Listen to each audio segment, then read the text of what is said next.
I have begun to use Fluent Forms and Fluent Forms Pro. So here I will look at conditionals and how one uses that in Fluent Forms plugin. So we have a ticket screen here, a page, and this is a dev site I have for Oslo Spiritual Film Club. So for this, you can choose how many tickets you want, 1, 2, 3, or 4.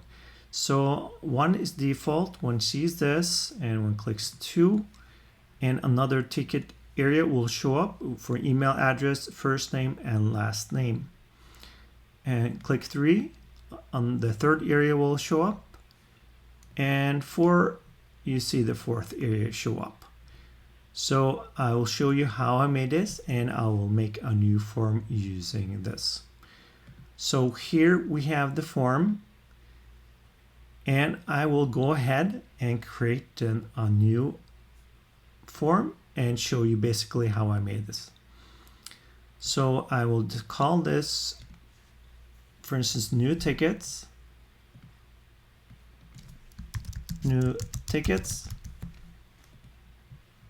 and I will begin adding in name fields and email field. And here I will add in a radio field.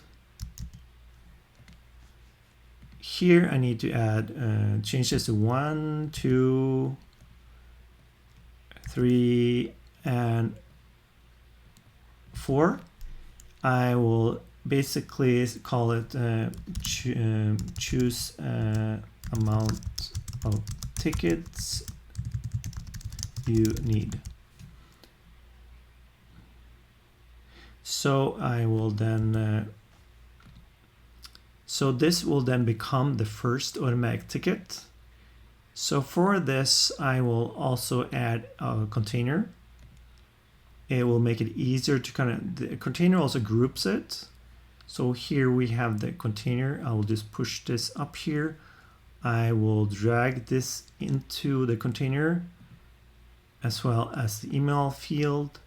And up here, I want to add a heading, calling it ticket 1. So I will add a new field. I will just start writing HTML here in the field and add a custom HTML field. So we'll put this on the top. I will call this ticket 1.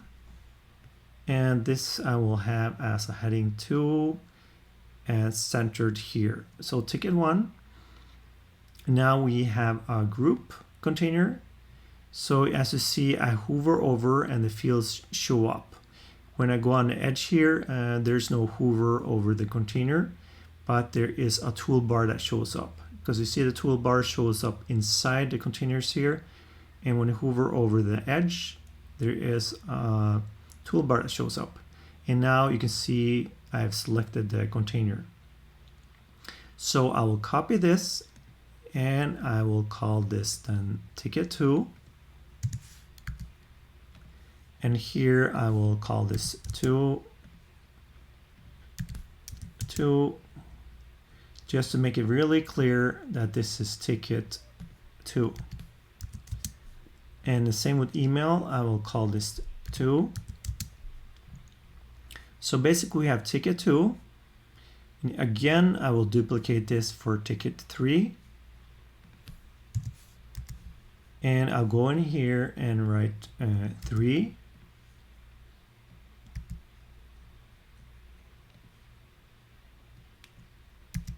And the same with email, 3.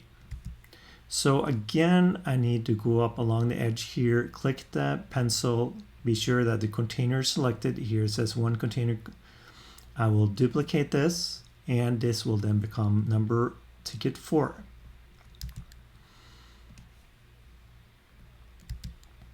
So I do this because it makes it really clear the amount of tickets and which ticket it is.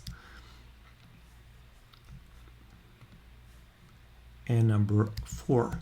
So we have 1, 2, 3, 4. I will add this to the top. I can push it up by clicking up arrow, or I can drag it here.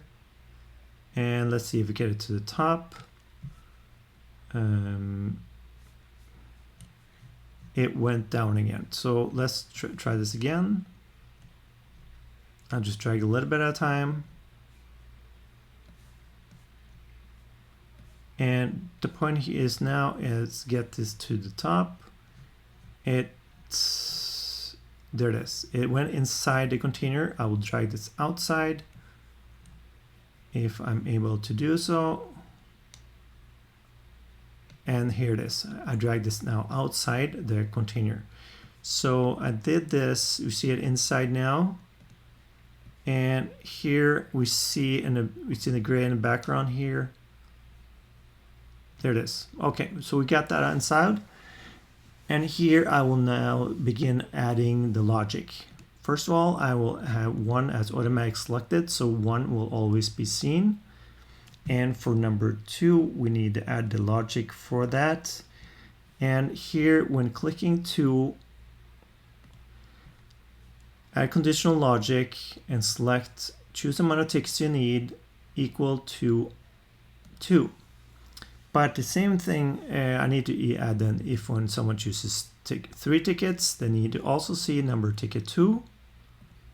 So equal to 3, and same here, equal to number 4. This is so that when someone chooses ticket 2, 3, or 4, 2 needs to be seen. So we'll do something similar for ticket 3. Conditional logic, choose amount of tickets, and here we then need to then add for select ticket equal to 3. And this logic is kind of tricky to understand. It took me a while to understand this. I also have an example on my other screen if I screw this up during this tutorial. So basically, clicking ticket 3, one will need to have ticket 3 and 4 seen. So clicking ticket 2, we will have, if someone clicks 2, 3, or 4, 2 will be seen. When someone clicks ticket 3, 3, and let's see if I got this right. If someone clicks 3,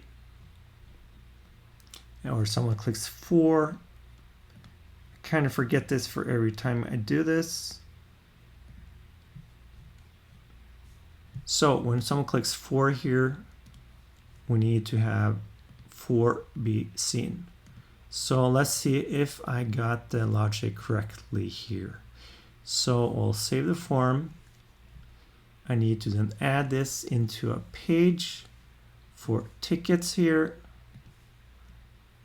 I will see if I got this correctly set up, because this is kind of tricky to get correctly. So let's see here, we got then the new tickets, and I will save, and let's see if this is correct. 1 will always be seen. When clicking 2, hopefully 1 and 2 will be seen. Yes. 3, 1, 2, and 3 will be seen. 4, 1, 2, 3, and 4 is seen. So the logic of this is so that when we click when 2, 3, or 4 is seen, then we need to have,